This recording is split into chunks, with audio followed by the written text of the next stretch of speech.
Assalamualaikum warahmatullahi wabarakatuh. Nama saya Nur Afifa dari Universitas YRC, jurusan akuntansi semester 3. Di video kali ini saya akan melakukan uji asumsi klasik dengan menggunakan data sekunder. Nah, uji asumsi klasik ini ada 4 macam uji. Yang pertama itu ada uji normalitas. Uji normalitas digunakan untuk melihat apakah data residual terdistribusi normal atau tidak. Yang kedua ada uji multikolonaritas. Jika hubungan itu mendekati 1, artinya hubungannya mendekati sempurna. Syarat lolos uji multikolonaritas, nilai korelasinya harus kurang dari 0,80. Dapat juga dengan melihat jika nilai tolerans lebih dari sama dengan 0,10 atau nilai VIF variance inflation factor kurang dari sama dengan 10, maka tidak ada multikolonaritas. Kriteria pengujiannya, jika nilai toleransi lebih dari 0,10 atau 10% dan nilai VIF kurang dari 10, maka data tidak mengalami multikolonaritas dan sebaliknya. Yang ketiga ada uji autokorelasi. Tujuannya untuk menguji apakah dalam model regresi ditemukan adanya korelasi antara kesalahan pengganggu residual pada periode T dengan periode sebelumnya T kurang 1.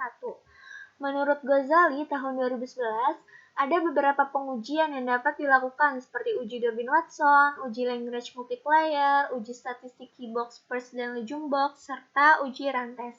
Nah, di sini saya hanya akan melakukan pengujian uji Durbin-Watson dan uji Rantes.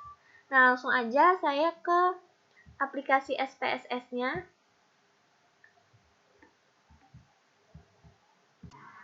Nah, saya udah masukin data sekundernya. Di sini kita bisa lihat ada bank, ada 10, kemudian keuntungan 10, aset 10, harga saham 10. Nah, untuk variabel keuntungan, dia itu merupakan variabel dependen atau Y. Kemudian aset dan harga saham merupakan variabel independen atau aset X1, harga saham X2. Nah, langsung aja saya ke uji yang pertama, yaitu uji normalitas. Kita klik analyze, kemudian regression, linear. Kita masukin variabel keuntungan ke dependen, aset ke independen, harga saham ke independen. Kita klik plots. Untuk X kita masukin spread, Y kita masukin spread ID. Kemudian kita beri centrang di standard residual plots di histogram dan normal pivot plot. Karena kita mau lihat atau menilai dari grafik kedua ini. Continue, oke. Keluar outputnya. Nah, di sini sudah terlihat grafik histogram dan pivot plot.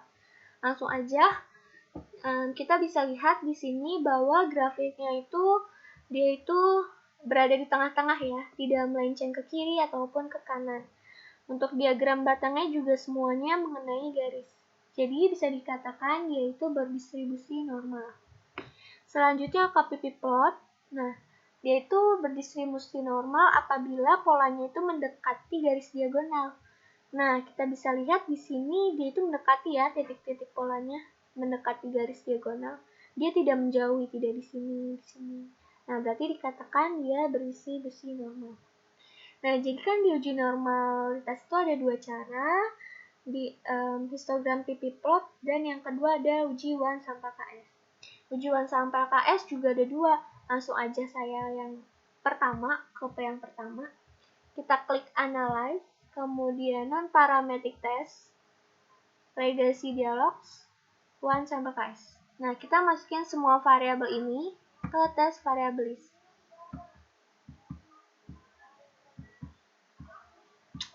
Nah, sudah seperti ini. Kemudian tes distributionnya normal. Oke. Nah, di sini sudah keluar tabel One Sample KS. Kita bisa lihat di sini keuntungan, aset, harga saham jumlahnya sama-sama 10. Kemudian ada mean, standar deviasi, absolut, positif, negatif. Kita bisa lihat. Nah, untuk menyimpulkan bahwa dia normal atau tidak, kita melihat dari nilai assumed significant. Dia dikatakan normal apabila melebihi dari angka 0,05. Nah, kita bisa lihat di sini untuk keuntungan atau variabel dependen sebesar 0,031, yang artinya dia lebih besar dari 0,05. Maka variabel keuntungan berdistribusi normal. Untuk variabel aset, dia sebesar 0,030. Dia juga sama, lebih besar daripada 0,5. Artinya, data aset ini berdistribusi normal. Harga saham sebesar 0,106, yang artinya dia lebih besar daripada 0,05. Berarti variabel harga saham juga berdistribusi normal. Nah, langsung kita ke cara yang kedua, uji one sample KS-nya menggunakan data residual. Kita klik Analyze, kemudian Regression, Linear. Nah, untuk dependent dan independennya tetap seperti ini aja. Kemudian kita klik Plots, kita centang histogram dan normal PP plot ya. Continue, kemudian kita klik Save. Kita beri centang di residual unstandardized-nya. Seperti ini, kita klik Continue, oke. Nah, udah keluar ya outputnya. Kita bisa pastiin dulu ke data view-nya. Nah, di sini sudah keluar ya RE1-nya. Udah muncul. Kita langsung uji, Analyze, kemudian non-parametric test, kemudian legacy dialog, one sample KS. Nah, untuk variabel ya, kita balikin semua.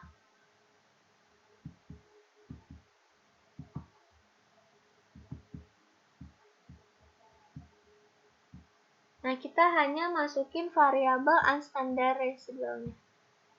Nah, terus kita, ini tetap normal, test distributionnya normal, kita klik OK. Nah, sudah keluar outputnya. Seperti ini. Ada jumlahnya itu 10, kemudian ada mean, standar deviasi. Sama, kita juga melihat dari nilai assumption to toilet. Hasilnya kan di sini sebesar 0,200, yang artinya dia lebih besar daripada 0,05. Berarti data residualnya itu berdistribusi normal. Berarti dia normal ya. Nah, langsung aja ke ke uji yang kedua atau multikolonaritas. Jadi kan yang sebelumnya saya jelasin, apabila hubungannya mendekati angka 1 maka sempurna. Syarat lolosnya itu nilai korelasinya harus di bawah 0,80. Atau kita bisa lihat nilai toleransinya itu lebih dari sama dengan 0,80 atau nilai VF-nya kurang dari 10. Nah, kita langsung aja ke ujinya. Kita klik Analyze, kemudian Regression, Linear. Nah, untuk dependent dan independennya tetap, nggak usah kita ubah. Kita langsung ke statistik. Nah, di sini kan sudah tercentang estimate dan model fit. Kita centang juga covariance matrix dan collinearity diagnostic. Kemudian kita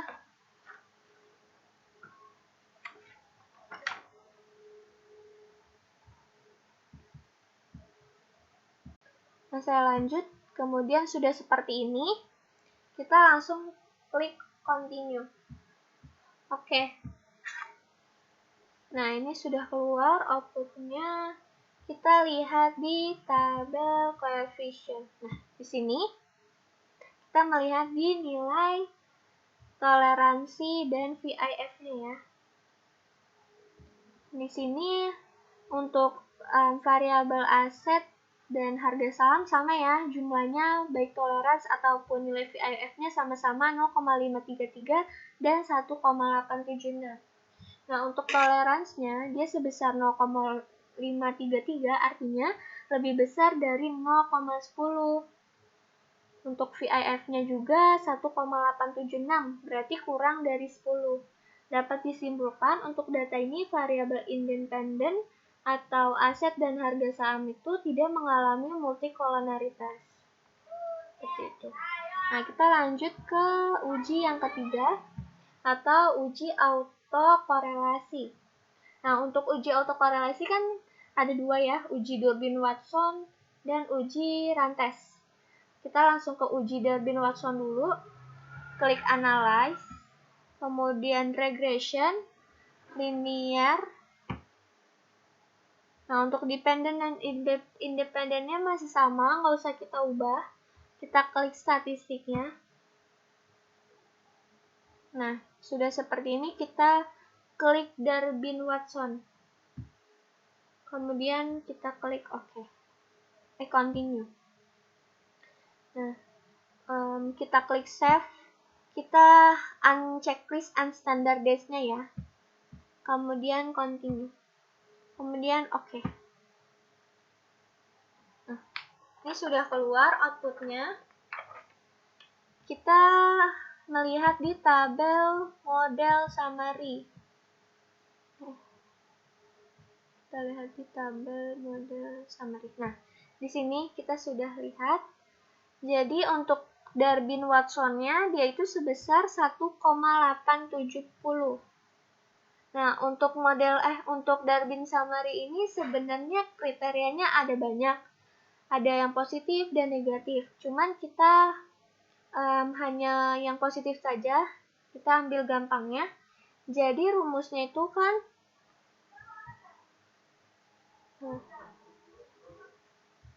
ini ya. Nah, jadi K-nya itu atau jumlah variabel independen itu ada dua, yaitu harga saham dan aset, kemudian N-nya itu atau jumlah sampel ada 10. Nih, ada 10. Nah, jadi kita melihat di tabel DW. Nah, saya udah menyiapkan tabelnya.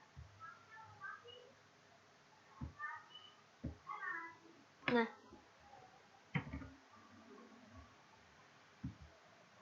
berarti tadi itu K-nya 2, N-nya 10. Dan DW-nya tadi 1,870 ya. Kita lihat K-nya 2, N-nya 10. Berarti ini ya. Untuk DL sebesar 0,6972 dan untuk DU-nya 1,6413. Di mana yang sesuai yang telah saya jelasin, kalau DW-nya itu berarti nilainya 1,870 lebih besar daripada DU atau Dubin upper. Berarti dia dikatakan dia itu tidak terdapat autokorelasi positif karena dia DW-nya itu lebih besar daripada DU.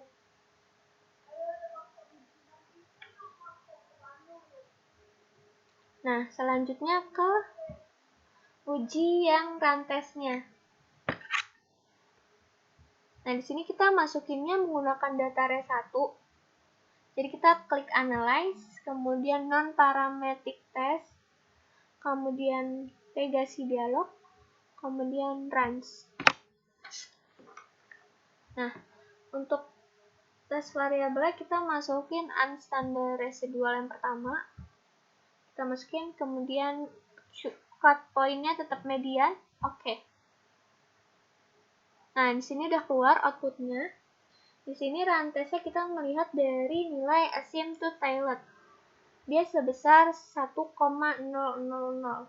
Dia lebih besar daripada 0,05 ya. Jadi, data residual ini tidak terjadi autokorelasi antar data tersebut. Nah, seperti itu untuk uji heterosnya atau uji yang terakhir itu di video selanjutnya. Sekian video dari saya. Wassalamualaikum warahmatullahi wabarakatuh.